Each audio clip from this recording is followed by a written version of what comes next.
Hello everyone, welcome in next web future take.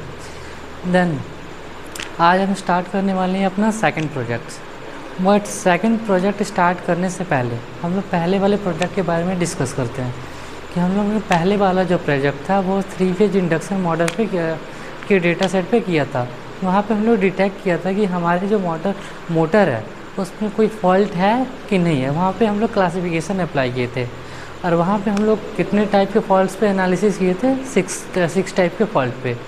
But हमारे data set में बस 4 type के फॉल्ट्स के डेटा ही अवेलेबल थे, इसलिए जो हम लोग जो मॉडल ट्रेन किए वो बस 4 क्लास पे ही हुआ। बट आप लोग के लिए आज एक टास्क हम लोग असाइन कर रहे हैं जो आपको खुद से परफॉर्म करना है। डेटा और प्रीवियस प्रोजेक्ट आपके डिस्क्रिप्शन बॉक्स में दे दिया गया है लिंक, आप वहाँ से जाकर उसे एक्सेस कर सकते हैं। एंड आप लोग को करना क्या है, पहले वाले प्रोजेक्ट में मैं बता रहा हूँ क्या चीज़ें चेंजेस करके आप लोग को सेम डेटा सेट पे एक और प्रोजेक्ट बनाना है। कैसे फॉल्ट टाइप को आप चेंज करोगे, दूसरा फॉल्ट क्लास बनाओगे, उस पर मॉडल ट्रेन करोगे। देन तो हमने जो ये प्रोजेक्ट बनाया था इंडक्शन मोटर फॉल्ट क्लासिफिकेशन का, जो हमने उस दिन पहले वाले दिन बनाया था, अब इसमें कुछ आप लोग को चेंजेस करना है। अब इसमें कुछ क्लास को चेंज करके सेम डेटा सेट पे फिर इसे प्रैक्टिस करना है कि इस पर और प्रोजेक्ट हम और क्या बना सकते हैं, इस डेटा को पे हम लोग और क्या काम कर सकते हैं। तो जैसे कि हम लोग पहले वाले डेटा सेट पे क्लासेस क्या बनाई थी,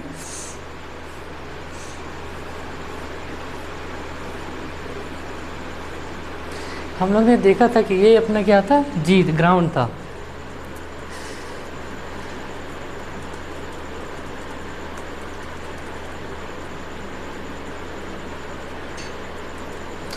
हम लोग जब सबसे पहले वाले प्रोजेक्ट पे हमारा तो हम लोग ये क्या था, ये कॉलम हमारे जी को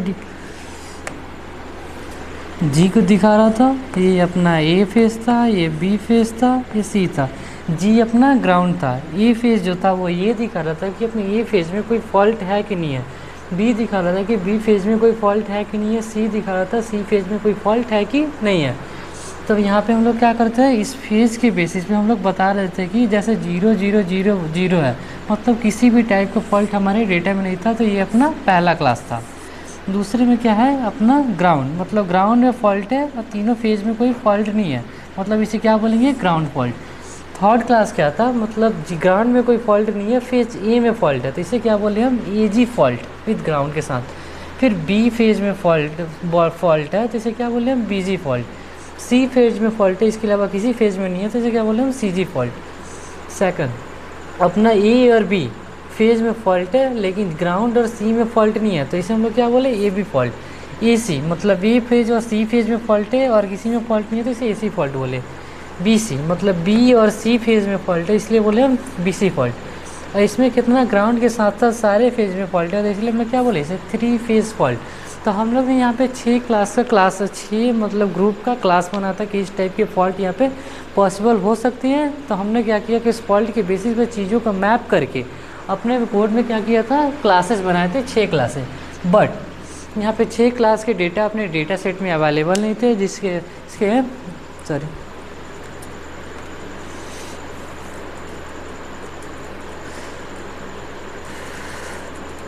इसमें जब हम मॉडल ट्रेन किए थे 6 क्लास में,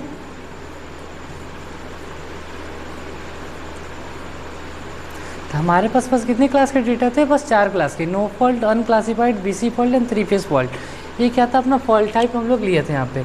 बट हमारे पास बस यहाँ पे 4 क्लास के क्लास दिख रहे हैं, लेकिन हमने क्लास बनाए थे यहाँ पे 6। देन इस टाइप हमारे पास 2 क्लास का डेटा नहीं था, बस इसलिए 4 क्लास में परफॉर्म हुआ। बट आप लोग को क्या करना है, थोड़ा चेंजेस करना है। आप लोग को फॉल्ट का क्लास यहाँ पे कुछ ग्रुप्स ऐसे बनाने हैं जिसमें डिफरेंट टाइप के फॉल्ट फिर से बने। इसमें देखो अब क्या बन रहा है,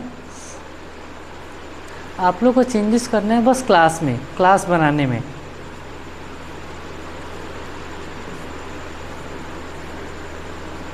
जैसे कि हमने पहले ये बनाया था, अब आप लोग को चेंजेस इसमें ये करना है कि 0 फेज प्लस नो ग्राउंड, मतलब किस तीनों फेज के साथ साथ ग्राउंड में जब कोई फॉल्ट नहीं है तो तुम्हारा no fault. 1 phase plus ground मतलब एक फेज में फॉल्ट है विथ ग्राउंड के साथ, मतलब क्या हुआ तुम्हारा, एल जी फॉल्ट। दो फेज में फॉल्ट है जिसमें तुम्हारा ए भी हो सकता है, बी भी, ए और बी दोनों में हो सकता है, बी सी दोनों में हो सकता है, ए सी दोनों में हो सकता है, मतलब किसी ग्रुप में, मतलब कि दो फेज में फॉल्ट हो विथ ग्राउंड के साथ हम लोग क्या बोलेंगे, डबल, सॉरी ग्राउंड के साथ नहीं, एक फेज में फॉल्ट हो विथ ग्राउंड के साथ तो एल जी फॉल्ट, दो फेज में फॉल्ट हो जिसमें कोई ग्राउंड में फॉल्ट नहीं होता इसे डबल एल फॉल्ट बोलेंगे। टू फेज प्लस ग्राउंड, मतलब दो फेज, बस दो फेज में फॉल्ट है विथ ग्राउंड के साथ तो बोले इसे double L G fault. Three phase में फॉल्ट है विथ नो ग्राउंड तो इसे बस बोलेंगे थ्री फेज फॉल्ट। और थ्री फेज प्लस ग्राउंड के साथ मतलब थ्री फेज ग्राउंड, ये अपना क्या है फॉल्ट। मतलब वो हमने क्या किया कुछ यहाँ पे क्लासेस में थोड़ी अदल बदल के, मतलब कि फेज में हमने क्या किया कंबाइन किया, इसमें बस चीज़ें मैप थी, मतलब ए और बी में अगर फॉल्ट है तो इसे बोल रहे थे ए बी फॉल्ट, बट इसमें क्या देख रहे हैं हम फेज बाय दिखा रहे हैं, ए और टू डबल एल मतलब दो फेज में फॉल्ट है।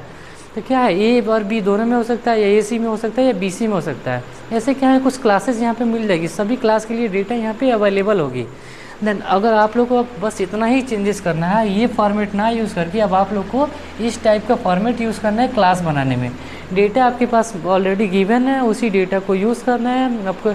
आपका जो इसमें क्या है थ्री फेज का करंट का डेटा है, थ्री फेज वोल्टेज का डेटा है, थ्री फेज जो ए बी सी आपका है जो दे दिखा रहा है कि कोई किस फेज में ए मतलब ए फेज में फॉल्ट है कि नहीं है, बी मतलब बी फेज में फॉल्ट है कि नहीं है, सी मतलब सी फेज में फॉल्ट है कि नहीं है।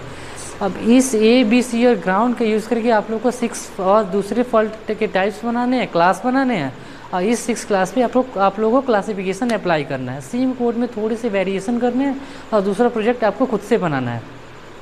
देन आज हम स्टार्ट करने वाले हैं सेकंड प्रोजेक्ट। देन उस पर आते हैं कि हम लोग आज सेकंड प्रोजेक्ट में करेंगे क्या। देखिए सेकंड प्रोजेक्ट में आज आप लोग के लिए लेकर आया हूँ मैं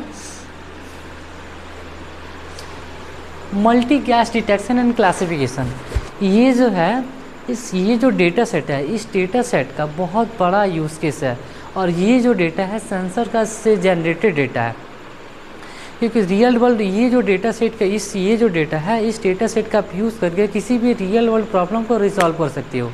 देखिए जैसे सबसे पहले हम डेटा सेट देखते हैं, तो डेटा सेट में क्या है, सबसे पहला एक सीरियल नंबर दिया है अपने MQ2, MQ3, MQ5, MQ6, MQ7, MQ8। ये क्या है अपना MQ2 से 8 तक, ये सारे सेंसर के नेम है, ये सारे सेंसर है। अपने यहाँ पे 6 सेंसर लगे हुए हैं जो डेटा जनरेट कर रहे हैं कॉन्टिन्यूस, और इस सेंसर के रीडिंग के बेसिस पे हम बता रहे हैं, जैसे कि हम देखें कितने क्लास को यहाँ पे क्लासीफाई कर रहे हैं।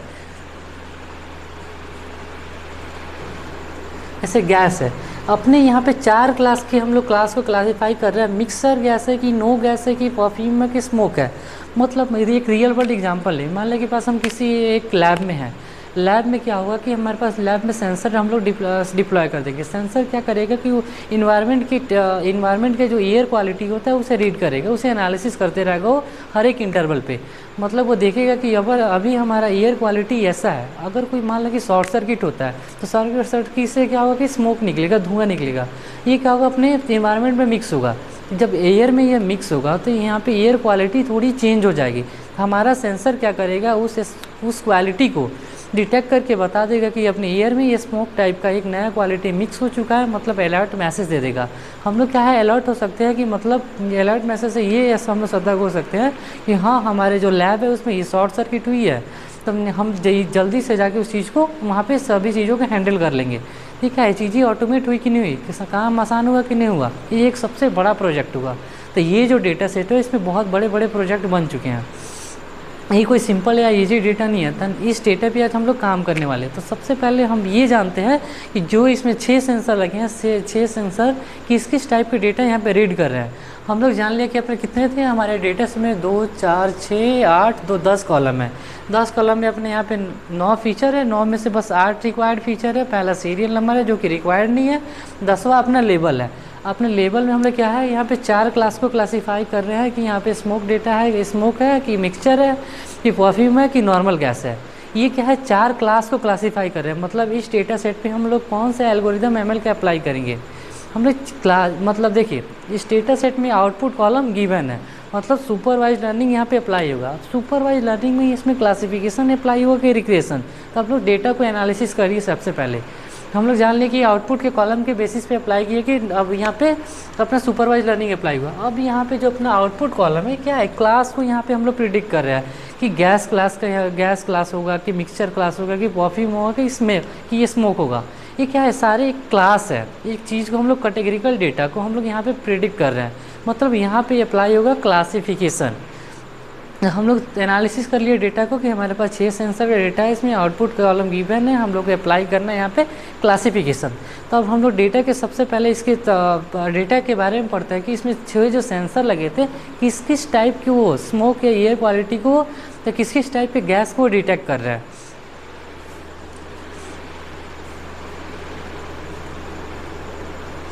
तो देखिए डेटा सेट, सबसे पहले डेटा सेट के बारे में देखिए। डेटा सेट का नाम है multi modal gas detection and classification data set, जो कि अभी कैगल पे डेटा सेट अवेलेबल है। मैंने इस वेबसाइट से बहुत ढूंढा है, तब जाके मेरे को ये डेटा मिला है, ताकि मैं आपको एक रियल वर्ल्ड प्रोजेक्ट एक बनवा सकूँ, एक रियल वर्ल्ड डेटा पे एक प्रोजेक्ट बनवा सकूँ। हम इसके एप्लीकेशन देखेंगे, जब एप्लीकेशन देखोगे तो आप लोग को समझ आएगा कि हाँ इस डेटा पर हम लोग एक रियल वर्ल्ड प्रॉब्लम को रिजॉल्व कर सकते हैं। तो इस डोमेन के, ये डेटा किन डोमेन के लिए हो सकता है? इंडस्ट्रियल आईओटी जो ब्रांच वाले के बच्चे के लिए हो सकता है, केमिकल वालों के लिए हो सकता है, ये पेट्रोलियम वालों के लिए प्रोजेक्ट हो सकता है। इसके अलावा ये मल्टीपल डोमेन वालों के लिए, ये वालों के लिए, डेटा साइंस वालों के लिए, सीएस वालों के लिए ये एक बेटर प्रोजेक्ट है। इसके अलावा डोमेन जो इसमें क्या था, industrial IoT and gas detection का। यहाँ पे मशीन लर्निंग का कौन सा टास्क परफॉर्म हो सकता है इस डेटा सेट में? एक तो बाइनरी क्लासिफिकेशन। बाइनरी क्लासिफिकेशन समझे कि इस डेटा सेट पे हम लोग 2 प्रोजेक्ट बना सकते हैं। पहला प्रोजेक्ट ये कि क्या तो हमारे डेटा जो क्लास जो ये प्रिडिक्ट करके देगा हमारा मॉडल कि डेटा जो है या हमारा जो भी मॉडल प्रिडिक्ट ये करके देगा कि गैस है कि गैस नहीं है। क्योंकि अपना जो इसमें 3 लेवल है यहाँ पे, अपने लेवल पे जो लेवल अपना जो आउटपुट कॉलम था बस ये 4 क्लास को दिखा रहा है, no gas, perfume, smoke, mixture. तो हम लोग क्यों ना इस चीज़ों का मैप करके बता देंगे कि अपना जो नो गैस है ये बस एक क्लास होगा, अब परफ्यूम या स्मोक, मिक्सचर ये तीनों मिलके एक क्लास को बनाएगा। नो गैस मतलब कि किसी भी टाइप का गैस मिक्स नहीं है। अगर इन तीनों को मिला मर्ज करके हम लोग एक क्लास बना सकते हैं कि हाँ ये चीज़ें गैस को डिनोट कर रहा है। तो ये आपका सबसे पहला प्रोजेक्ट होगा। जैसे हम देखें, पहला क्या था, स्मोक। 4 क्लास है अपने पास, स्मोक, नो गैस, एक नंबरिंग वाइज हम लिखते हैं, सॉरी,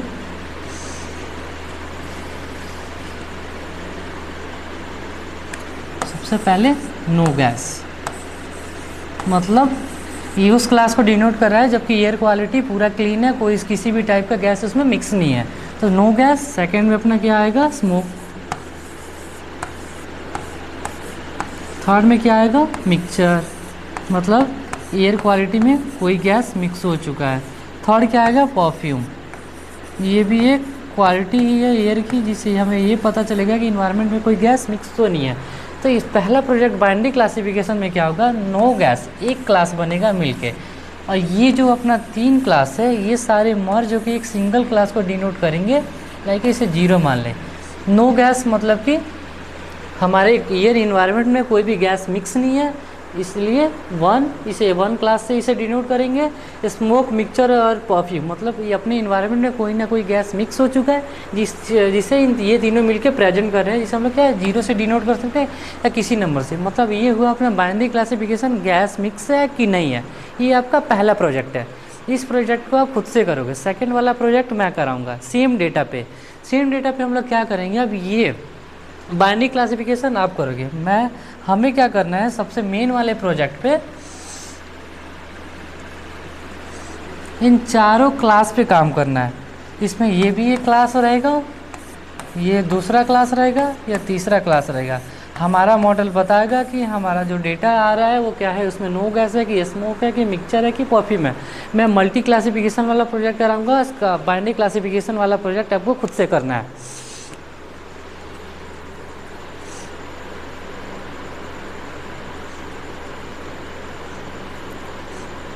अब आते हैं, हम लोग पढ़ते हैं इस डेटा के बारे में। हमारा देखिए अब MQT हमारा सेंसर है, वो किस टाइप के गैस को मतलब डिटेक्ट करता है। तो गैस सेंसर सेंसिटिव टू अपना जो MQT है वो क्या करेगा, LPG,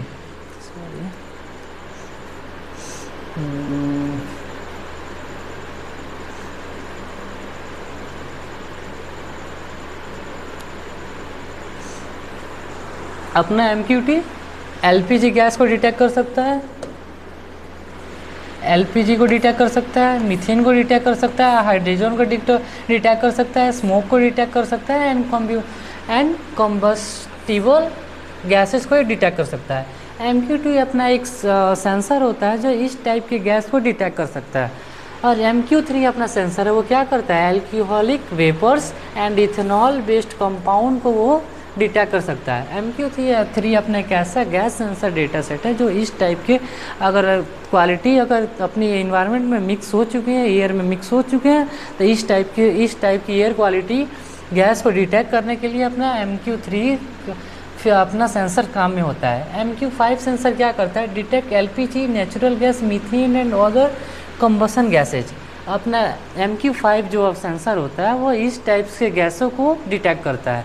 MQ6 सेंसर किस टाइप के गैस को डिटेक्ट करता है, special sensor for LPG, butane, propane and similar combustible gases. MQ7 किस टाइप के सेंसर, MQ7 ऐसा टाइप का सेंसर है जो कार्बन मोनोऑक्साइड टाइप की गैस को वो डिटेक्ट करता है। MQ8 क्या होता है, सेंसिटिव, ये क्या करता है, हाइड्रोजन गैस को डिटेक्ट करता है। MQ135 एक ऐसा सेंसर है जो air quality sensor capable of detecting ammonia, benzene, smoke, CO2 and other harmful gases. तो हम लोग सेंसर के बारे में पढ़ लें कि हम लोग जो यहाँ पे जो हमारे डेटा सेट में जो 6 सेंसर्स का डेटा जो जनरेट हुए हैं, वो सेंसर किस किस टाइप के डेटा को यहाँ पे मतलब प्रेजेंट कर सकते हैं, कौन कौन सी गैस को वो यहाँ पे डिटेक्ट करके उनका अपना एक होता है ना नंबर, इस गैस में एयर क्वालिटी में इतना ये चीज़ें मिक्स हो चुकी है, उसके लेवल को, उसके काउंट को यहाँ पे एक मतलब नंबर के फॉर्म में प्रेजेंट करना है, उसका एक डेटा जनरेट कर रहे हैं। हम क्या कर रहे हैं, अब उसी वैल्यू का एनालिसिस करके बताएंगे कि वो रीडिंग को एनालिसिस करके बताएंगे कि हाँ हमारे जो इन्वायरमेंट है इस टाइप की गैस इसमें मिक्स हो चुकी है। तो हम पता किया कि हमारे पास डेटा सेट में 10 फीचर है, 10 फीचर में 6 सेंसर है। सेंसर किस टाइप के गैस को डिनोट कर रहा है, क्योंकि हमारा सेंसर इस टाइप के गैस को डिटेक्ट करके बता सकता है। तो हमें क्या करना है, इस सेंसर के डेटा को रीड करना है और रीड करके एक ऑटोमेटेड एक टास्क बनाना है जिसमें ऑटोमेटिकली सेंसर से डेटा फैच हो, अपने मॉडल को ट्रांसमिट हो। तो मॉडल हमारे सेम इंटरवल के डेटा को रीड करके ये बता दे कि ये अपना जो इन्वायरमेंट है उसमें कोई गैस मिक्स हुआ है कि नहीं हुआ है, ताकि अलर्ट मैसेज एक आ जाए हमारे पास कि आपका जो लैब है या कोई इलेक्ट्रिकल लैब है या कंप्यूटर लैब है या कोई अपना केमिकल लैब है या कहीं एक कोई भी ऐसी लेबोरेटरी या अपना हाउस है, वहाँ पे हम लोग इस IoT का डिवाइस को डिप्लॉय करके कोई भी डिवाइस लगा के उस वहाँ के डेटा को एक्सेस करके मॉडल को देंगे। मॉडल प्रिडिक्ट करके वहाँ के इन्वायरमेंट को बता देगा कि यहाँ पे इस टाइप का गैस मिक्स हुआ है, आप अलर्ट हो जाए, इस चीज़ों को जाके वहाँ पे हैंडल करो। तो ये आपके लिए सबसे एक बेटर प्रोजेक्ट है। देन इसके बारे में अगर और हम डिस्कस करें,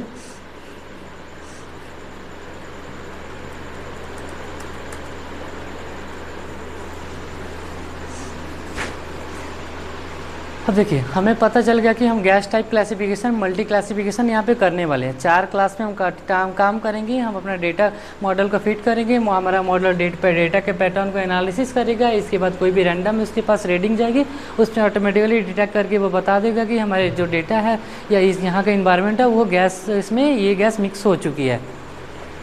तो हमारा जो प्रिडिक्शन आउटपुट क्या होना चाहिए, हमारा जो लेवल है, लेवल में 4 क्लास है, no gas, perfume, smoke and mixture.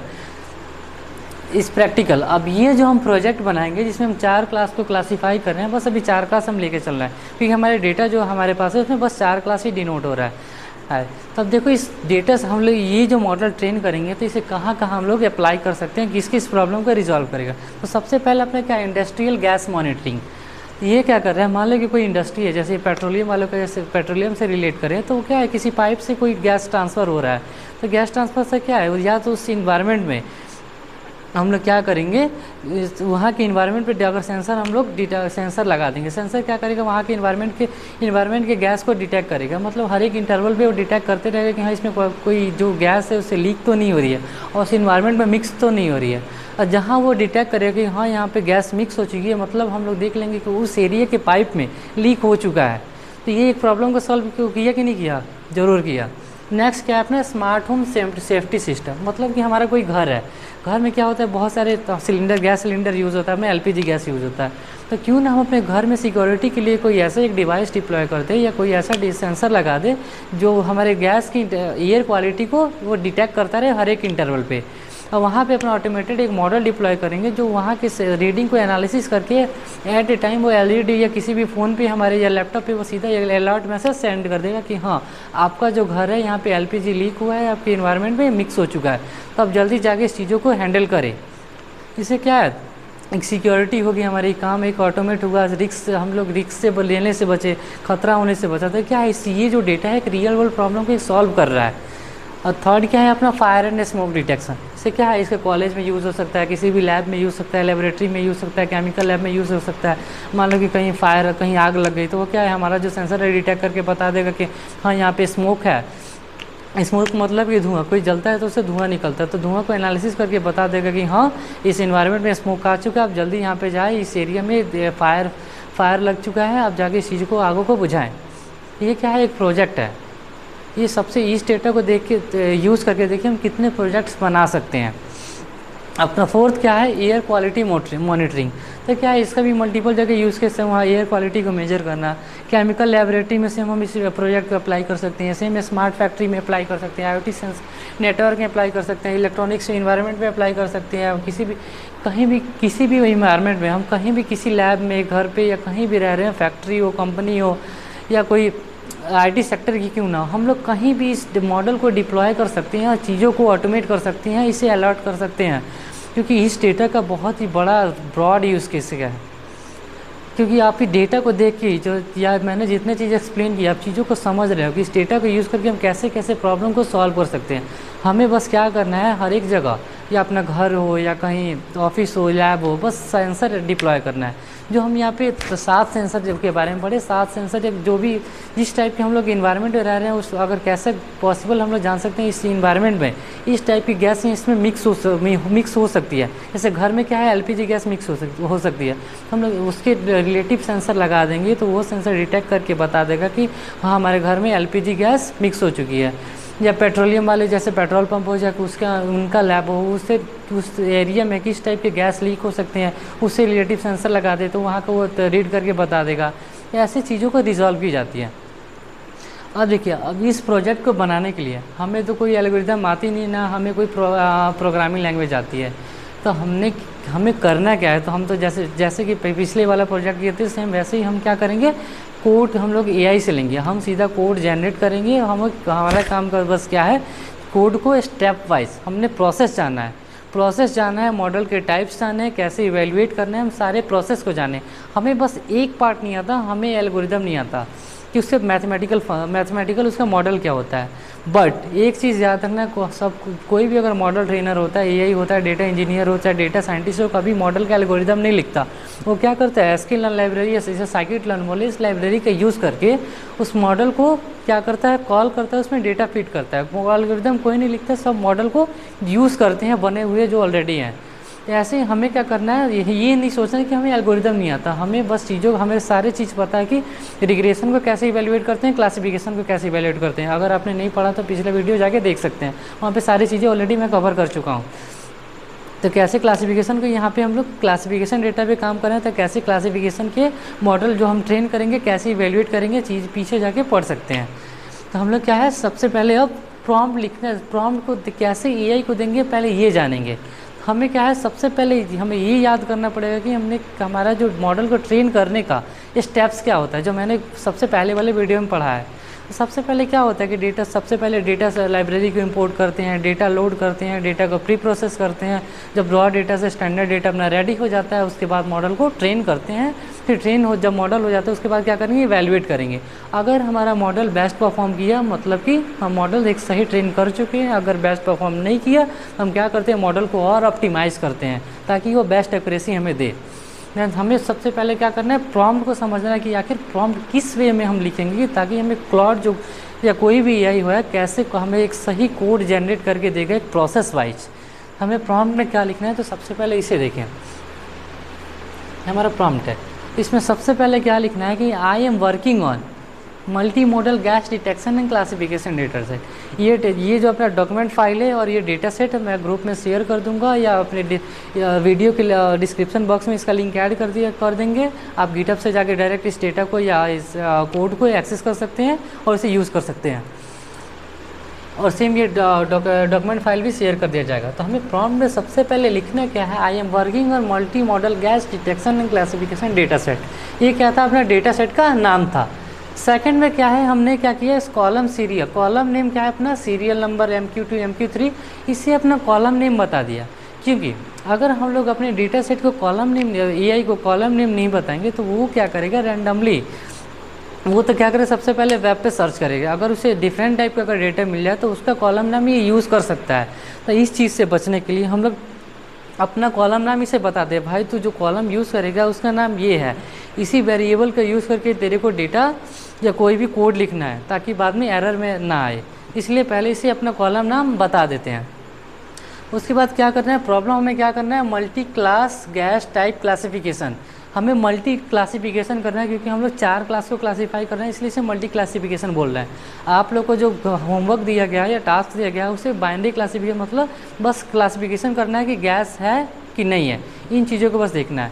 आप लोग को पता है कि इस प्रॉब्लम में चेंज क्या करेंगे, उस वाले प्रॉब्लम में मल्टी क्लास की जगह बस गैस बाइनरी क्लासिफिकेशन अप्लाई करना है, मल्टी क्लास की जगह बाइनरी क्लासिफिकेशन टाइप बस लिख देना है।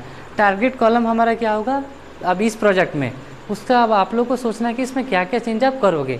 इस प्रोजेक्ट में अपना टारगेट जो क्या है, कॉलम गैस है। गैस में कितने टाइप के क्लास है, no gas, perfume, smoke, mixture, इसके बारे में ऑलरेडी हम डिस्कस कर चुके हैं पहले। ऑब्जेक्टिव हमारा क्या है, इसे फिर अपना ऑब्जेक्टिव बताएंगे। Predict the correct gas category using MQ sensor reading, मतलब हम सेंसर के रीडिंग को एनालिसिस करके प्रिडिक्ट करेंगे कि किस टाइप के क्लास हो सकता है, मतलब किस टाइप के गैस का की कैटेगरी हो सकती है, मिक्सचर होगा, परफ्यूम होगा कि अपना स्मोक होगा कि नो गैस होगा। इन फीचर को एनालिसिस करके ही बताएंगे। उसके बाद हम लोग थर्ड पैरा में क्या लिखा है, give me clean cell wise python code, या हम लोग क्या करेंगे, डायरेक्ट उसे सेल वाइज ना करके डायरेक्ट IP/NB जो जुपिटर फाइल की नोटबुक एक्सटेंशन होता है, सीधा नोटबुक हम जनरेट कराएंगे। .IP/NB file direct. और उसके बाद अब स्टार्ट करेंगे, क्योंकि ये स्टेप्स हमें पता है कि कराना क्या है। तो सबसे पहले स्टेप्स में क्या करना है, लाइब्रेरी को इंपोर्ट करना है। उसके बाद क्या करना है, डेटा सेट को लोड करना है। Load the data set automatically ना करके यहाँ पे लिखना है लोड द डेटा सेट, बस इतना करेंगे। यूजिंग लोकल पाथ, क्योंकि हम जुपिटर नोटबुक पे काम कर रहे हैं, जुपिटर नोटबुक हमारा लोकल इन्वायरमेंट के डेटा को रीड करता है, इसलिए हम लोग सीधा क्या करेंगे, डेटा सेट का पाथ यहाँ पे कॉपी करेंगे। मैं बताऊँगा आगे कैसे करेंगे ये सब। उसके बाद क्या है, डिस्प्ले शेप, जो कि हम लोग प्रोसेसिंग में पढ़ चुके हैं कि इन सारे फंक्शन का यूज़ किया क्यों जाता है।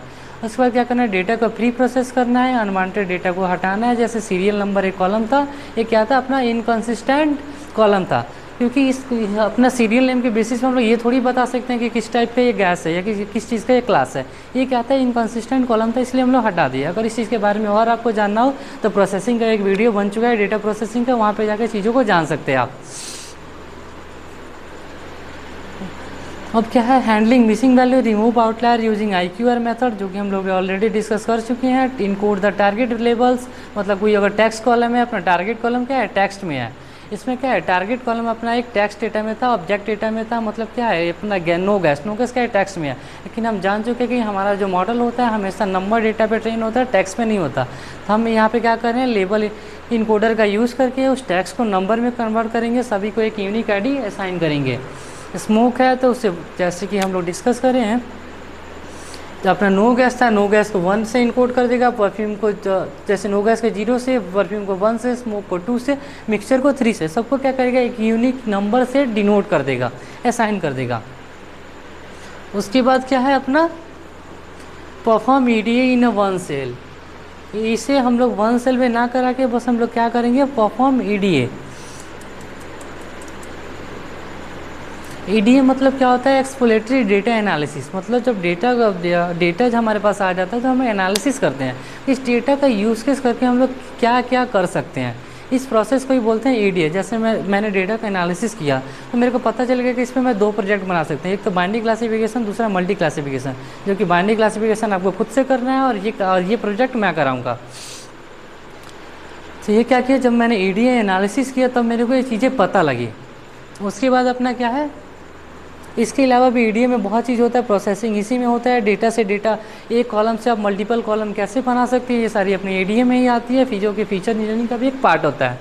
उसके बाद क्या है अपना, split the data and apply feature scaling where required. उसके बाद जब हम लोग डेटा को प्री प्रोसेस कर लिए, स्टैंडर्ड स्केल उसके स्टैंडर्डाइज कर दिए, रॉ से स्टैंडर्ड में कन्वर्ट कर दिए, उसके बाद क्या करें, हम डेटा को स्प्लिट करते हैं यहाँ पे कितने पार्ट में।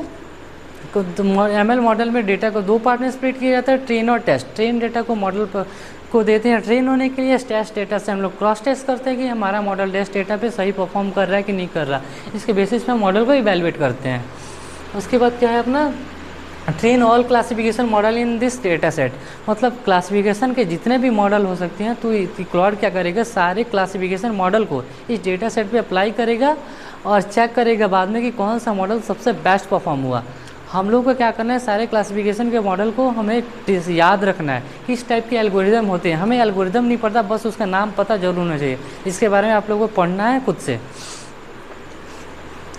Automatically detect best model evaluate. फिर इसके बाद क्या है 7 number, automatically select the best model. मतलब जो क्लासिफिकेशन जितनी सारी क्लासिफिकेशन मॉडल अप्लाई करेगा उसमें से सबसे बेस्ट मॉडल फाइंड आउट करेगा, इवेलुएट करेगा इसका ओवरफिट किया कि अंडरफिट किया, डेटा को उसका मॉडल को एनालिसिस करके डिस्प्ले करेगा कन्फ्यूजन मैट्रिक्स, क्लासिफिकेशन रिपोर्ट, रॉकअप कर्व्स। रॉकअप कर्व का यूज़ इसलिए किया जाता है क्लासिफिकेशन में, रॉकअप कर्व हमें ये बताता है कि हमारा मॉडल कितना ज़्यादा ट्रू प्रिडिक्ट किया। ये जब हम कोड को रन करेंगे तो इस ग्राफ जब आएगा तो मैं उस पर मैं एक्सप्लेन करूँगा कि इस ग्राफ का यूज़ केस क्या है, कैसे इस ग्राफ को देख के एनालिसिस करते हैं। उसके बाद क्या है, टेस्ट द बेस्ट मॉडल है ना 5 रैंडम टेस्ट सैंपल। मतलब ये क्या करेगा, अपने डेटा सेट से कोई भी 5 रो सैंपल निकालेगा, 5 को रो, और उसे मॉडल को देगा टेस्ट करने के लिए कि इस रो पे हमारा मॉडल बेटर परफॉर्म कर रहा है कि नहीं कर रहा। उसके बाद क्या है 9 में क्या है, take manual input for MQ 2 3 4 5। अब यहाँ पे क्या करेंगे हम लोग, 5 सेंसर का एक रैंडम इनपुट देंगे कि इस इनपुट पे मॉडल किस टाइप का आउटपुट दे रहा है। यहाँ पर अगर इस चीज़ पे सही परफॉर्म हुआ तो मॉडल हमारा सही ट्रेन हुआ है। उसके बाद क्या है 10, save the best model scaler and label encoder as a pickle file using joblib and demonstrate. Joblib एक लाइब्रेरी होता है पाइथन का जिसका यूज़ जो मॉडल हम ट्रेन कर रहे हैं उससे हम लोग डाउनलोड कर सके। बाद में उसी डाउनलोड फाइल जो H5 मॉडल सिप नाम का जो एक्सटेंशन होता है इसमें हम लोग मॉडल डाउनलोड करेंगे जो ट्रेन कर चुके हैं। अब इसी डाउनलोड मॉडल का हम लोग प्रेडिक्शन के लिए यूज़ करते हैं। चाहे कोई भी IoT का एक डिवाइस होता है रास्पबेरी पाई जिसमें ये सारे मॉडल डिप्लॉय होता है और उसी तो वहाँ पे जाके ऑटोमेटिक सारे मॉडल प्रेडिक्ट करते हैं। कि variable name consistent cross all cell, मतलब कि यहाँ and consistent across all cell. अब यहाँ पे जो यहाँ पे इस प्रॉम्प्ट में ये लिख दिया गया कि keep variable name consistent across all cell. मतलब जो भी तुम वेरिएबल नेम का यूज़ करेगी वो सारे एक दूसरे से रिलेटेड होना चाहिए, क्योंकि वेरिएबल नेम अगर गलत हुआ मतलब कोड में एरर देगा। तो यहाँ पे इस चीज़ों को ध्यान रखिए, सारे कोड को लिखेगा। उसके बाद क्या है एंड कोड फॉर्मेट शुड भी, यहाँ पे कोड का फॉर्मेट क्या होना चाहिए कि सबसे पहले देखिए क्लाउड क्या करता है, कभी भी इंस्ट्रक्शन देंगे तो ये क्या करता है ऑप्टिमाइज कोड लिखेगा, कितना मिनिमम बहुत सारे कम कोड लिखेगा और कम सेले में कोड को ख़त्म कर देगा। तो हमें क्या करना है खुद से सोचना है कि कैसे किस स्टैंडर्ड फॉर्मेट में क्लाउड से मैं कोड लिखवाऊंगा ताकि ये बेटर फॉर्मेट में मेरा प्रोजेक्ट बनेगा। तो सबसे पहले क्या करना है, मान लो कि हमारे पास 10 मॉडल ट्रेन किए क्लासिफिकेशन का, तो सबसे पहले वाले सेल में मॉडल ट्रेन होना चाहिए, सेकंड सेल में उससे कन्फ्यूजन मैट्रिक्स प्रिंट होना चाहिए, क्योंकि हम लोग डिस्कस ऑलरेडी पहले कर चुके हैं कि कन्फ्यूजन मैट्रिक्स का यूज़ क्लासिफिकेशन मॉडल की वैल्यूएशन के लिए किया जाता है। और थर्ड सेल में इसका precision recall and F1 score, ये भी क्या होता है मॉडल को इवेलुएट करने के लिए इस चीज़ की एक्यूरेसी टेस्ट की जाती है। इसके बारे में भी हम लोग डिस्कस कर चुके हैं जो प्रीवियस बॉडी में आप जाके देख सकते हैं। तो इन सारी वैल्यू की एक्यूरेसी के बेसिस पे हम एनालिसिस करके बता सकते हैं कि हमारा मॉडल कितना परफॉर्म हुआ। देखिए इसमें क्या लिखा, precision recall F1 score and accuracy graph and same process use for all model, मतलब सबसे पहले मॉडल को ट्रेन करना है, सेकंड सेल में कन्फ्यूजन मैट्रिक्स प्लॉट करना है, थर्ड सेल में इसका बार प्लॉट में दिखाना है आपको बार प्लॉट से किसका एक्यूरेसी सबसे ज़्यादा है, प्रिसीजन का कि रिकॉल का कि F1 स्कोर का, विजुअलाइज फॉर्मेट में। अगर ऐसे प्रॉम्प्ट में हम लोग सारे प्रोसेस को लिखते हैं तो क्या होता है, क्लॉड भी जो कोड जनरेट करेगा, कोई भी यही कोड जनरेट करेगा तो एक बेटर फॉर्मेट में करेगा। तो हमने क्या किया, बस प्रोसेस को जाना, कैसे किसी एआई को प्रॉम्प्ट देंगे तो इस प्रॉम्प्ट के बेसिस पे वो कोड जनरेट करके हमें देगा। हम बस इस चीज़ों को सीख रहे हैं। अब ये सेम फॉर्मेट ये क्या करेंगे, प्रॉम्प्ट हम देंगे क्लॉड को, अब क्लॉड हमें इसका कोड जनरेट करके देगा। हम क्या किए, इस कोड को कॉपी किए, हमें क्या आना है क्लॉड पे,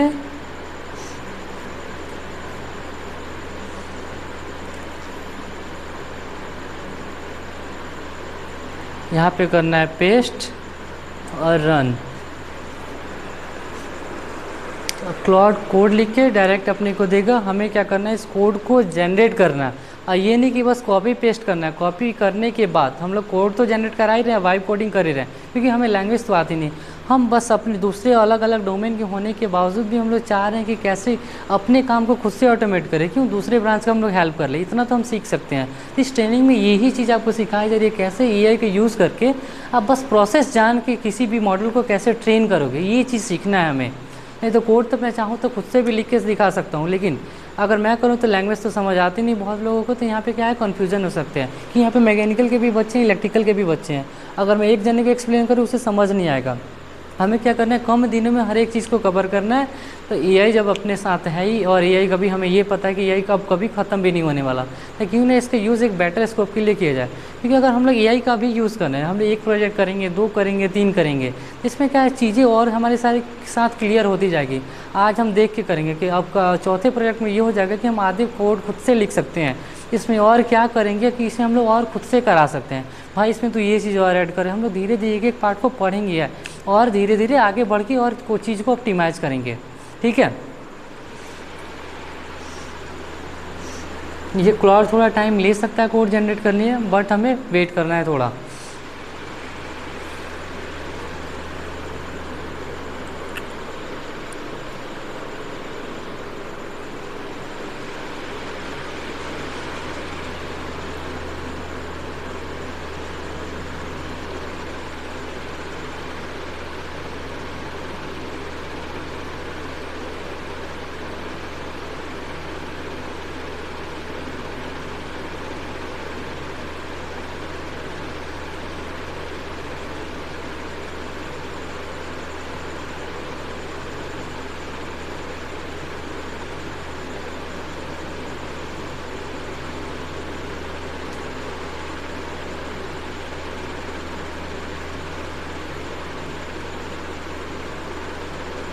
और एक चीज़ याद रखना, अगर हम लोग क्या है अभी किसी छोटे प्रोजेक्ट पे काम कर रहे हैं, इसलिए हम लोग डायरेक्ट इसे नोटबुक का कोड जनरेट करा रहे हैं .ipynb एक्सटेंशन वाला।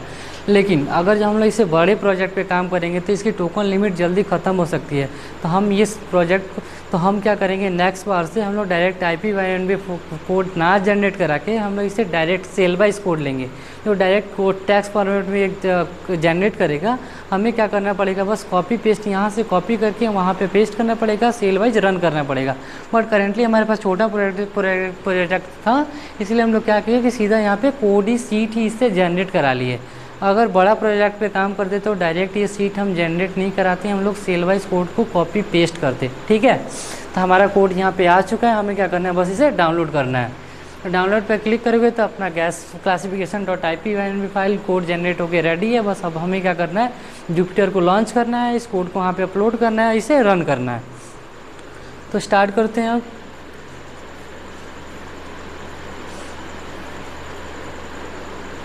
अब हम क्या करेंगे, सबसे पहले इसे डॉट से इसे ऑफ करें, फिट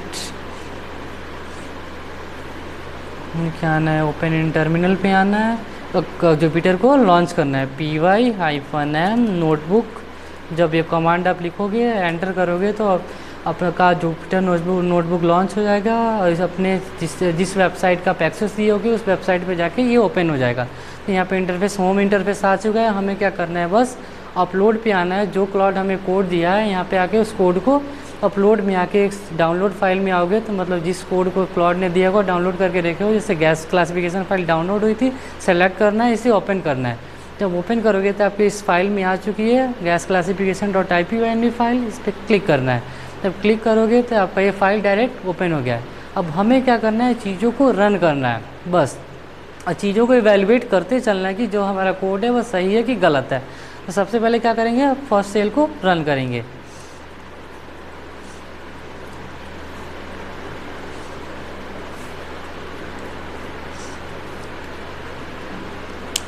हमें बस कॉपी पेस्ट ही नहीं करना है, हमें चीज़ों को समझना है, सारे प्रोसेस को जानना है, कैसे मॉडल को इवेलुएट करते हैं, इस सभी चीज़ें में सीखना है।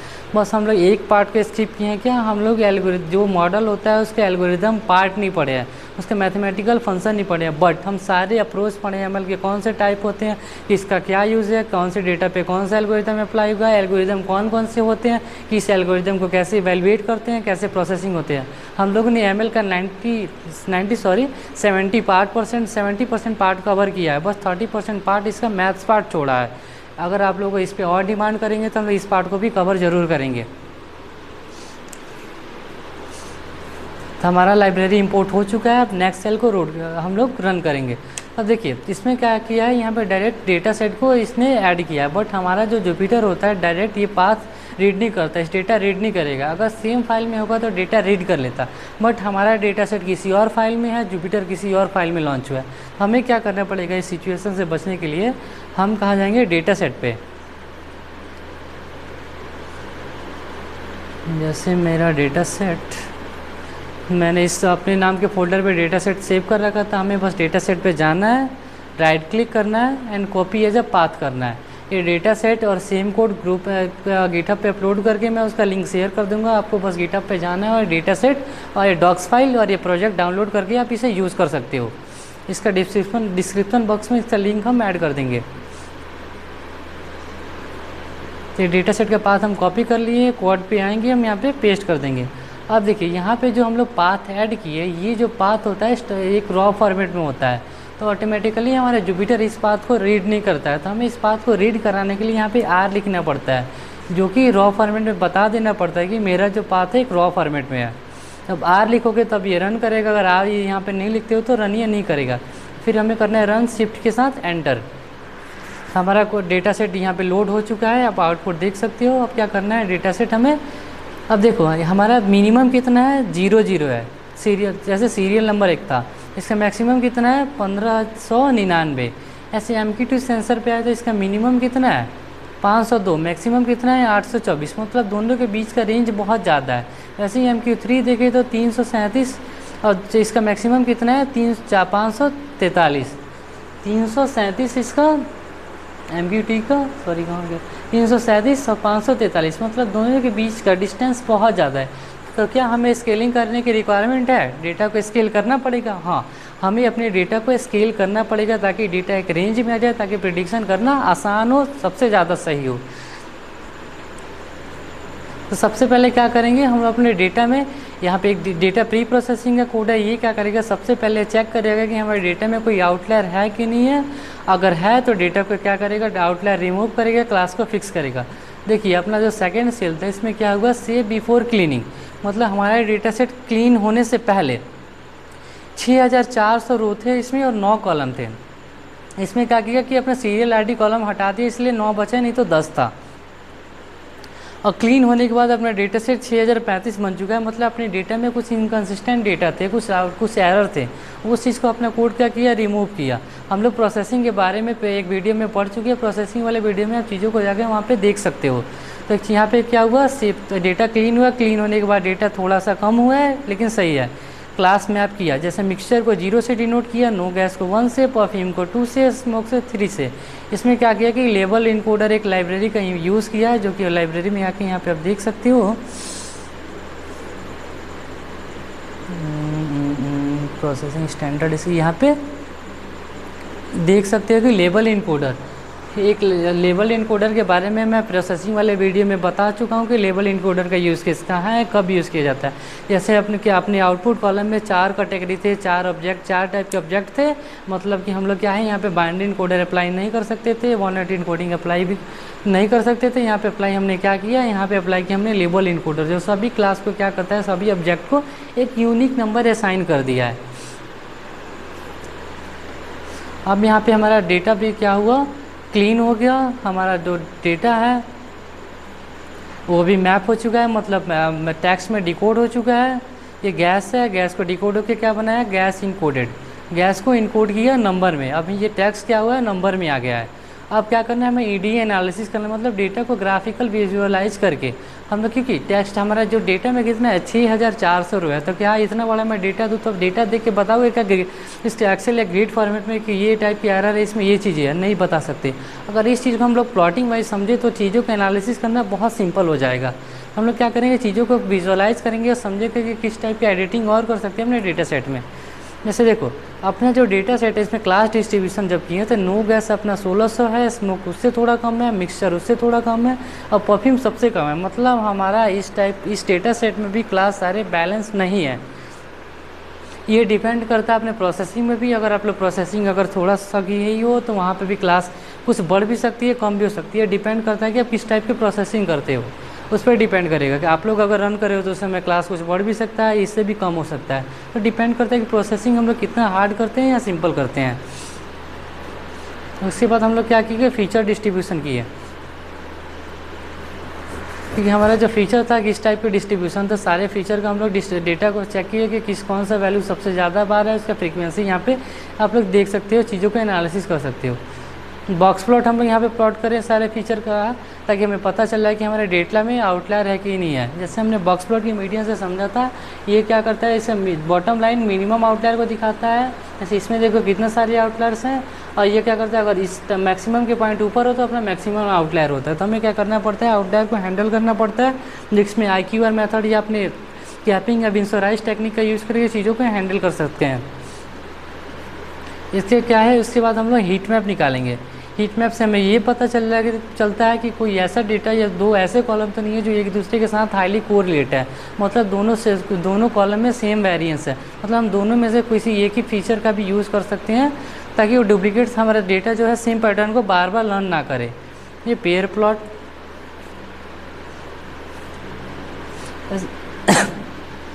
इस सारे डेटा से हमें डेटा का नेचर पता चलता है, हमारे डेटा का नेचर कैसा है, नॉर्मलाइज्ड है या नहीं है, किस टाइप का है। जैसे लीनियर डेटा तो नहीं है हमारे पास, या मल्टी लीनियर तो डेटा नहीं है। इसलिए डेटा की लीनियरिटी मतलब उसका स्पेसिफिकेशन पता चलता है कि हमारे डेटा का क्या नेचर है।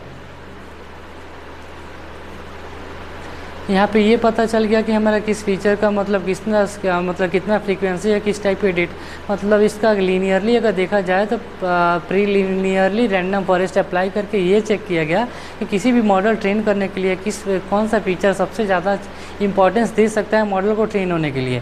तो इसमें MQ8 एक ऐसा अपना फीचर्स है जो मॉडल ट्रेन होने के लिए सबसे ज़्यादा इसमें इम्पैक्ट करेगा, यूज़फुल होगा मॉडल को ट्रेन होने में। इसके बाद क्या किया हम लोग, EDA में एनालिसिस कर लिया कि कितना क्लास है, क्लास बैलेंस है कि नहीं है। तो अपना क्लास यहाँ पे बैलेंस नहीं था, तो आप लोग क्या कर सकते हो, क्लास को बैलेंस करके भी मॉडल कर सकते हो, या अभी हम प्रैक्टिस कर रहे हैं तो प्रैक्टिस टाइम हम लोग इस फॉर्मेट में भी मॉडल को ट्रेन कर सकते हो। आप क्या करेंगे, डेटा सेट को स्प्लिट करेंगे ट्रेन एंड टेस्ट में। अब चीज़ें बता चुका हूँ ट्रेन टेस्ट में स्प्लिट क्यों करते हैं। इसके बाद क्या करना है हम लोग को, ट्रेन ऑल क्लासिफिकेशन मॉडल, इस सेल में सारे क्लासिफिकेशन ये जो एक हेल्पर फंक्शन है, हेल्पर फंक्शन हमें ये क्या कर रहा है कि हेल्पिंग फंक्शन में क्या हम कौन सी एक्यूरेसी और कैसे हम लोग प्लॉट कराने वाले हैं। इस फंक्शन में हमारा हेल्प करेगा, बार बार इस इवैल्यूएट एंड स्टोर फंक्शन को कॉल करेंगे, और जब इस फंक्शन को कॉल करेंगे तो मॉडल हमारा इसका इवैल्यूएशन इसका प्रोवाइड कर देगा ये फंक्शन हमें। अब देखो लॉजिस्टिक रिग्रेशन हम लोग ट्रेन किए, तो ट्रेन हमारा हो चुका है, ट्रेनिंग एक्यूरेसी इसकी 81% आई है, टेस्ट एक्यूरेसी इसकी 81 है और ट्रेन एक्यूरेसी इसका 82 है। इससे कन्फ्यूजन मैट्रिक्स टेस्ट करें तो देखिए, अगर ये मॉडल सबसे बेस्ट ट्रेन हुआ होता तो क्या होता है, इसका डायगोनल का वैल्यू सबसे ज़्यादा होता। बट देखिए इसका ये जो 79 और 46 है, इस मतलब हमारा डेटा बहुत ज़्यादा गलत प्रेडिक्ट कर रहा है। हमारा जो मॉडल है सही से ट्रेन नहीं हुआ है, तो हम चीज़ों को और ऑप्टिमाइज़ भी कर सकते हैं। सेकंड क्या है, इसका precision, training accuracy, test accuracy, precision, recall, F1 score क्या है, उस चीज़ों को यहाँ पे डिनोट कर रहा है। तो इसकी एक्यूरेसी के बेसिस के भी हम लोग अपने सारे मॉडल को कंपेयर करके टेस्ट करेंगे कौन सा मॉडल जो है सबसे बेस्ट परफॉर्म किया। के नियरेस्ट अपना जो है इसका ट्रेनिंग एक्यूरेसी 98 आई, टेस्टिंग एक्यूरेसी 96 आई। अगर इसका कन्फ्यूजन मैट्रिक्स प्लॉट करें तो पहले वाले से देखो, ये जो मॉडल था अपना 7946 तो गलत ट्रेन हुए थे, क्योंकि कभी भी कन्फ्यूजन मैट्रिक्स के डायगोनल का वैल्यू सबसे ज़्यादा होना चाहिए, तो अदरवाइज़ इसका अदर सेल के बजाय कि सारे सेल से ज़्यादा अपने डायगोनल सेल का या डायगोनल जो अपना इंडेक्स है उसके वैल्यू सबसे ज़्यादा होना चाहिए। लेकिन 146, 179 ये दो वैल्यू है जो सबसे ज़्यादा हो चुका है, जो कि सबसे सारे का इंडेक्स का वैल्यू कितना है, 0 0 है।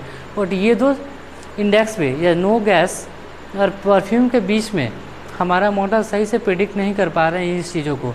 यहाँ पे क्या हुआ, कन्फ्यूजन मैट्रिक्स मतलब मॉडल इन दोनों पैटर्न को गलत ट्रेन किया है, मतलब ये दो क्लास पे वो सही परफॉर्म नहीं किया है। बट यहाँ पे हम देखिए अपने के नियरेस्ट नेबर में तो 1918 उससे ज़्यादा ऑप्टिमाइज हुआ, उससे ज़्यादा बेटर मॉडल परफॉर्म हुआ। देखो इसका डायगोनल सबसे ज़्यादा हाईलाइटेड हुआ, डायगोनल का वैल्यू सबसे ज़्यादा है, इसमें बस 18, पहले वाले में 100 से भी ज़्यादा था। मतलब अपना के नियरेस्ट जो है अपना लॉजिस्टिक रिग्रेशन से बेटर परफॉर्म किया और इसकी एक्यूरेसी भी ज़्यादा थी। अब इसके बाद हम लोग थर्ड मॉडल ट्रेन करते हैं support vector machine. Support vector machine का इसका ट्रेनिंग एक्यूरेसी 94 आई और टेस्ट एक्यूरेसी 90 इसकी 4 ही है। कन्फ्यूजन मैट्रिक्स प्लॉट करें तो इसका अपना तब भी अपना जो के नियरेस्ट नेबर था इसका जो डायगोनल का वैल्यू सबसे ज़्यादा था, और ये जो क्लास के वैल्यू थे 19 और 18, इससे क्या हुआ ये 28 और 33 दिया, मतलब उससे ज़्यादा दिया। मतलब सबसे बेस्ट भी कौन सा चल रहा है, KNN। अब एक चीज़ आप नोटिस दे रहे होगे कि हर एक मैट्रिक्स में बस ये तो क्लास के डेटा ही कम हो रहे हैं या ज़्यादा हो रहे हैं, तो इसलिए ये तो कम ज़्यादा इसलिए हुए हैं क्योंकि हम लोग डेटा डिस्ट्रीब्यूशन में देखे थे सारे क्लास बैलेंस नहीं थे, किसी दो क्लास का डेटा कम था। अगर सारे क्लास बैलेंस होते तो अब अपना जो मैट्रिक्स बन रहा है सारे सही से बनते। मतलब अपने क्लास बैलेंसिंग करना, क्लास को बैलेंस करना बहुत ज़्यादा इंपॉर्टेंस रखता है। हम लोग क्लास को बिना बैलेंस किया मॉडल ट्रेन किया, इसलिए किसी दो वैल्यू उस क्लास का डेटा या हमारा मॉडल सही ट्रेन नहीं कर पा रहा है। तो इस चीज़ को आप समझो, हर एक गैप को समझो, इस गैप को आपको इम्प्लीमेंट करना है। कैसे इसे और ऑप्टिमाइज़ करोगे ये तो आपको इसे ट्राई करना है, टेस्ट करना है। इसका हम लोग एक्यूरेसी प्रिंट करें तो एक्यूरेसी इसकी आ चुकी है हमारे पास 94, 94, 95 इसकी प्रिसीजन है, रिकॉल 94 है, F1 स्कोर 90 इसका 94 है। हम लोग जान चुके हैं कि सारे एक्यूरेसी का प्रिसीजन का क्या यूज़ केस है, रिकॉल क्या किस चीज़ को दिखाता है, F1 किस चीज़ को दिखाता है। इस चीज़ को एक्यूरेसी के एनालिसिस करके हम लोग कैसे इवैल्यूएट कर सकते हैं, हम लोग ऑलरेडी इसके बारे में पढ़ चुके हैं। अब डिसीजन ट्री हम लोग इस पर ट्रेन करते हैं तो इसकी एक्यूरेसी 100% आई, टेस्ट एक्यूरेसी 95% आई। इसका कन्फ्यूजन मैट्रिक्स ट्रेन करें तो इसका ये कितना, ये दो क्लास को 29 और 23, मतलब अभी भी हमारा के सबसे आगे चल रहा है इससे भी। इसका ये ट्रेनिंग सबसे ज़्यादा है, टेस्ट उससे कम है। प्रिसीजन रिकॉल F1 का स्कोर 95 है। अब टेस्ट करते हैं हम लोग रैंडम फॉरेस्ट ट्रेन करते हैं। रैंडम फॉरेस्ट की ट्रेनिंग एक्यूरेसी 100% है, टेस्ट एक्यूरेसी 97 है, मतलब डिसीजन ट्री से थोड़ी ज़्यादा है। कन्फ्यूजन मैट्रिक्स देखें तो इसका क्या है 10, 15, ये दो क्लास को इससे और ऑप्टिमाइज इसने लर्न किया 10, 15। लेकिन अपना जो KNN था, के नियरेस्ट इसने 19, 18, मतलब क्या है अभी अब अपना सबसे ज़्यादा बेस्ट कौन सा हो चुका है, रैंडम फॉरेस्ट। रैंडम फॉरेस्ट का सबसे ज़्यादा सही प्रिडिक्ट करने वाला मॉडल अपना निकला। तो अभी हमारा बेस्ट मॉडल कौन सा चल रहा है कि रैंडम फॉरेस्ट इस डेटा पे। तो देखिए एक चीज़ भी आप नोटिस कर रहे हो कि कौन सा ऐसा मॉडल है जो इम्बैलेंस डेटा सेट पे भी सही ट्रेन होता है। तो इस चीज़ से भी हमें एक पैटर्न पता चलता है कि जब हम लोग मल्टीपल एल्गोरिदम में अप्लाई किए तो जो क्लास जब बैलेंस नहीं थी तब भी हमारा कौन सा मॉडल एक ऐसा निकला जो इम्बैलेंस डेटा सेट पे भी सही ट्रेन हुआ। यहाँ पे क्या इस चीज़ें हम लोग सीख रहे हैं, इसलिए मैंने क्या किया कि इम्बैलेंस डेटा पे एक ट्रेन करके चीज़ दिखाया, क्योंकि आप यहाँ पे एक पैटर्न को नोटिस करो कि कौन ऐसा क्लासिफिकेशन का एल्गोरिदम है जो इम्बैलेंस डेटा सेट पे भी सही परफॉर्म होता है और सही चीज़ें मॉडल को ट्रेन करता है। क्योंकि देखो यहाँ पे कुछ ऐसे एल्गोरिदम थे जो सही सारे क्लास को ट्रेन नहीं किए, बट कुछ ऐसे मॉडल जो निकले वो सही ट्रेन और 90% तक वो सही ट्रेन किए चीज़ों को। अब क्या करते हैं इसकी एक्यूरेसी हम लोग प्लॉट करेंगे, ऐसे ग्रेडियंट बूस्ट एल्गोरिदम ट्रेन करेंगे अब कुछ ऐसे एल्गोरिदम होंगे, ग्रेडियंट बूस्ट होता है, एक्जी बूस्ट होता है, लाइट जीबीएम होता है, ये सारे एनसेम्बल लर्निंग के मॉडल होते हैं। ये थोड़े ज़्यादा कंपटीशन करते हैं, क्योंकि ये एक डिसीजन ट्री हायरार्की फॉलो करते हैं, तो इससे क्या होता है, इनका कंपटीशन टाइम थोड़ा ज़्यादा होता है अकॉर्डिंग टू अदर मॉडल। इसका हमारा ग्रेडियंट बूस्ट कितना है, इसका ट्रेनिंग एक्यूरेसी 98 है, टेस्ट एक्यूरेसी 96 है। अगर इसे इवेल्युएट करें तो ये भी अपना 1423 थी, लेकिन अभी भी अपना सबसे बेस्ट कौन सा चल रहा है, डायगोनल भी इसका सबसे ज़्यादा है। बस ये 2 क्लास को सही से लर्न नहीं किया, मतलब अभी भी बेस्ट चल रहा है रैंडम फॉरेस्ट। अब नेव बायस ट्रेन किए तो नेव बायस की ट्रेनिंग एक्यूरेसी 87 है और टेस्ट एक्यूरेसी 87 है, मतलब सबसे सही जो मॉडल ट्रेन नहीं हुआ वो है अपना नेव बायस। इसकी कन्फ्यूजन मैट्रिक्स प्लॉट करें तो देखिए इसका सबसे ज़्यादा ये भी गलत है। अब एक चीज़ नोटिस करना, हम जो मॉडल ट्रेन कर रहे हैं वो एक्यूरेसी कम ज़्यादा दे रही है, लेकिन एक चीज़ याद रखना कि ये नहीं कि एल्गोरिदम में सही से काम नहीं किया, नहीं, हम लोग इस एल्गोरिदम को हाइपर पैरामीटर को अगर ऑप्टिमाइज़ करते हैं, कुछ वैल्यू कुछ हाइपर पैरामीटर चेंज करते हैं, अपडेट करते हैं, तो इसकी एक्यूरेसी बढ़ भी सकती है और कम भी हो सकती है। तो ये डिपेंड करता है कि हाइपर पैरामीटर हम क्या चूज़ कर रहे हैं, कैसे चूज़ कर रहे हैं, बढ़ा रहे कि कम कर रहे हैं। इसके बारे में चीज़ों को आपको चेक करना है, हाइपर पैरामीटर पर चीज़ों को चेंज करना है, ताकि इस हाइपर पैरामीटर पे हमारा मॉडल क्या परफॉर्म कर रहा है, कैसे परफॉर्म कर रहा है। जैसे अब सबसे पहले आपको पढ़ना है इसके बारे में कि हाइपर पैरामीटर पहले होता क्या है, कैसे इसे हम लोग डिफ़ाइन करते हैं, कैसे इसे यूज़ करते हैं, कैसे चेंज करते हैं।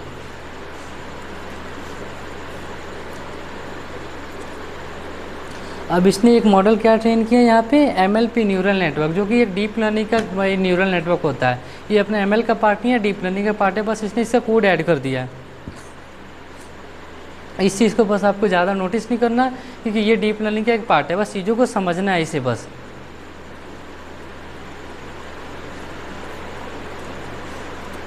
ये भी 18 या 20 दिया, मतलब अभी सबसे बेस्ट अपना चल रहा है रैंडम फॉरेस्ट। ये कितना किया आपने मॉडल, जो है हमने 7 मॉडल यहाँ पे ट्रेन किए, 7 मॉडल को ट्रेन किया। अब क्या करें, हम चीज़ों को 7 मॉडल को कंपेयर करें, या अपना लीडर बोर्ड है, सबसे ज़्यादा कौन सा मॉडल सबसे बेस्ट परफॉर्म किया था, रैंडम फॉरेस्ट। रैंडम फॉरेस्ट ने यहाँ पे हमारा सबसे ज़्यादा बेस्ट परफॉर्म किया है। तो ये हुआ क्या हुआ, हमने जो 7 मॉडल ट्रेन किए, 7 मॉडल में सबसे बेस्ट मॉडल अपना मिला रैंडम फॉरेस्ट। अब आपको क्या करना है, सारे मॉडल को ऑप्टिमाइज़ करना है, हाइपर पैरामीटर चेंज करना है, कुछ हाइपर पैरामीटर ऐड करना है, ताकि इसकी एक्यूरेसी और बढ़े और चीज़ मॉडल जो है सही से लर्न करे। ये आप पे डिपेंड करेगा कि अब इसे और कैसे प्रैक्टिस कर रहे हो, क्योंकि मैं तो सब करा दूंगा, आपको सब प्रोसेस बता दिया क्या करना है, कैसे करना है। अब जब तक खुद से प्रैक्टिस नहीं करोगे, तब तक चीज़ों को जान नहीं पाओगे कि कैसे किसी मॉडल को ट्रेन करते हैं, कैसे इवेलुएट करते हैं, कैसे हाइपर पैरामीटर चेंज करेंगे तो हमारा मॉडल ऑप्टिमाइज होगा, कैसे होगा, ये चीज़ें आपको सीखनी है। क्योंकि AI कुछ भी करके दे सकता है, उसे बस एक ड्राइवर चाहिए जो कि सही उसे यूज़ कर पाए। एक उसे यूज़ करना अगर आपको सही से आ जाए, कैसे क्या करना है आपको, तो आप AI से कुछ भी करा सकते हो। जैसे हम लोग क्या किया, अभी नॉन टेक के होने के बावजूद भी हमने मॉडल ट्रेन कर लिया, हमने प्रोसेस को जान लिया कैसे क्या किया जाता है। वैसे ही हमें सीखना है कि कैसे किसी मॉडल जो ट्रेन कर चुके हैं इसे और ऑप्टिमाइज़ कैसे करें। जो 80% एक्यूरेसी आ रही है उसे 90% तक हम कैसे लाएंगे, क्या चीज़ चेंज करनी पड़ेगी, क्या अपडेट करना पड़ेगा, प्रोसेसिंग में क्या चेंज करना पड़ेगा, सारी चीज़ के बारे में आपको पढ़ना पड़ेगा। ये कब होगा, कैसे होगा, जब आप प्रैक्टिस करोगे तब। मैं तो यहाँ पे सारे प्रोसेस बता दिए, स्टेप्स बता दिए, कैसे करना है, क्या करना है। आपको क्या करना है, आप चीज़ों को जानना है और ऑप्टिमाइज़ करना सीखना है कि कैसे और ऑप्टिमाइज़ करोगे इसे, ताकि एक्यूरेसी और इसकी बढ़े। ओवरफिट है कि अंडरफिटिंग इसकी चेक कर ली। कन्फ्यूजन मैट्रिक्स हमारे बेस्ट मॉडल का है, जिसका सारे डायगोनल्स का वैल्यू सबसे ज़्यादा है। बस ये जो क्लास में थोड़ा कन्फ्यूज़ हुआ है, लेकिन तब भी ये बेस्ट मॉडल है उतना।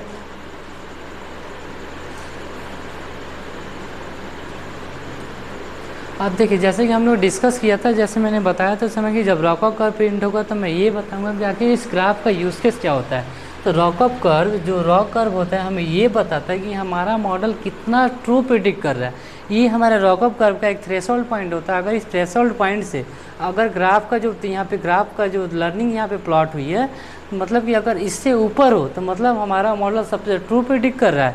अगर इस थ्रेशोल्ड पॉइंट से नीचे आ जाए, इसके नियरेस्ट आ जाए, मतलब उतना मॉडल हमारा गलत प्रिडिक्ट कर रहा है। मतलब ट्रू प्रिडिक्शन कब होगा, जब सबसे ज़्यादा ये हमारे अपना वाई एक्सिस से सबसे ज़्यादा ऊपर होगा। मतलब कितना, अभी 1 पे चल रहा है हमारा मॉडल। जो सारे लर्न हुए हैं, जितने मॉडल ट्रेन हुए हैं, सारे अभी बेस्ट परफॉर्म हुए, ये नहीं कि कोई गलत हुआ है। हाँ थोड़ा बहुत चलेगा, लेकिन अपना जो सारा मॉडल ट्रेन हुआ है सबसे बेस्ट ट्रेन हुआ है। अगर ये जो एक ग्राफ है, अगर ये नियरेस्ट होता है अपने थ्रेशोल्ड पॉइंट के, मतलब उतना तो मॉडल सही परफॉर्म नहीं कर रहा है, यहाँ पे सही एक्यूरेसी वो नहीं दे रहा है। ये जितना फार है, मतलब जितना दूर है अपने थ्रेशोल्ड पॉइंट से, मतलब अपना जो मॉडल है बेस्ट परफॉर्म कर रहा है। अब यहाँ पे जैसे हमने पहले डिस्कस किया था, हमारे मॉडल ट्रेन होने के लिए कौन ऐसा फीचर है हमारे डेटा सेट का जो सबसे ज़्यादा हेल्प करता है मॉडल को ट्रेन होने के लिए। तो हमारा सबसे ज़्यादा बेस्ट फीचर कौन सा है? MQ3, जो सबसे ज़्यादा हेल्प किया अपने मॉडल को ट्रेन होने में। अब एक चीज़ हम नोटिस करते हैं, जो तो मेनली PhD वाले MTech में ये चीज़ें मेनली, या BTech आप लोग फाइनल ईयर में आओगे तो इसमें ये चीज़ें पढ़ने को मिलती है कि एक्सप्लेनेबल AI। एक्सप्लेनेबल AI क्या करता है कि जैसे हम कोई मॉडल ट्रेन करते हैं तो एक ब्लैक बॉक्स होता है, इंटरनली क्या है कंप्यूटेशन चल रहा है, कौन सा फीचर सबसे ज़्यादा हेल्प कर रहा है किसी मॉडल को ट्रेन होने में, ये हमें कुछ पता नहीं चलता। इसलिए क्या एक ब्लैक बॉक्स है इस टाइप का। लेकिन इस चीज़ को ये गैप को फुलफ़िल करने के लिए एक्सप्लेनेबल AI एक ऐसे फ्रेमवर्क है, एक ऐसी लाइब्रेरी बन चुकी है जो ये बता देता है कौन ऐसा फीचर्स है जो सबसे ज़्यादा हेल्प किए इस मॉडल को ट्रेन होने में। तो यहाँ पे स्टैटिक से बेसिक में हम लोग दिखाएं, अभी एक्सप्लेनेबल यूज़ नहीं किए हैं, लेकिन आप इसके बारे में जाके पढ़ सकते हो। यहाँ पे बस स्टैटिक से बेसिक पे हम लोग यहाँ पे एनालिसिस किए हैं कौन सा फीचर सबसे ज़्यादा हेल्प किया। यहाँ पे जैसे एक्सप्लेनेबल AI में SAP और लाइन, दो ऐसे लाइब्रेरी होते हैं पाइथन के जो ये बताता है कि इंटरनली कौन सा फीचर सबसे ज़्यादा हेल्प किया, जो कि अभी रिसर्च पार्ट में 2024 से सबसे ज़्यादा यूज़ होने वाला एक पार्ट है। 7th फाइनल अपना डैशबोर्ड ये एक बना दिया। बेस्ट मॉडल कौन सा निकला है? Random forest. इसकी टेस्ट एक्यूरेसी कितनी है, ट्रेनिंग एक्यूरेसी कितनी है, प्रिसीजन कितना है, रिकॉल कितना है, फोन स्कोर कितना है, और ये अपना सबसे बेस्ट मॉडल हुआ।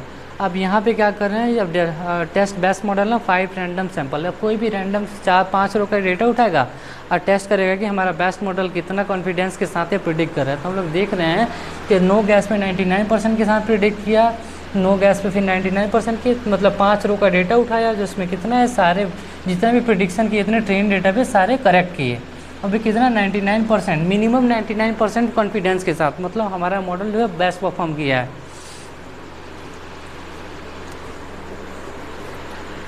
अब इस सेल के मैनुअल इनपुट प्रिडिक्शन, मतलब कि अब यहाँ पे कोई इस सेल में आके कोई भी आप रैंडम इनपुट देते हो तो उस इनपुट के बेसिस पे मॉडल प्रिडिक्ट करके बता सकता है कि इस इनपुट पे आपका मॉडल कैसा परफॉर्म कर रहा है। जैसे अब इसमें इनपुट में दे लें कि मान लो कि हम लोग फीचर में क्या देते हैं, डेटा सेट से एक रो उठाते कोई, जैसे हमारा गैस सेंसर का डेटा था अपने MQT में 555 दे रहे हैं, 555, 515, 337,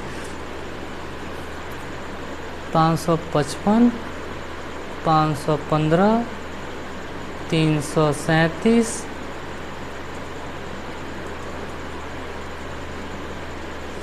338, 666, 338, 666, उसके बाद क्या है 451, 451 एंटर करेंगे। MQ3 एक पैरामीटर से और चाहिए, MQ315 मतलब 416, 416।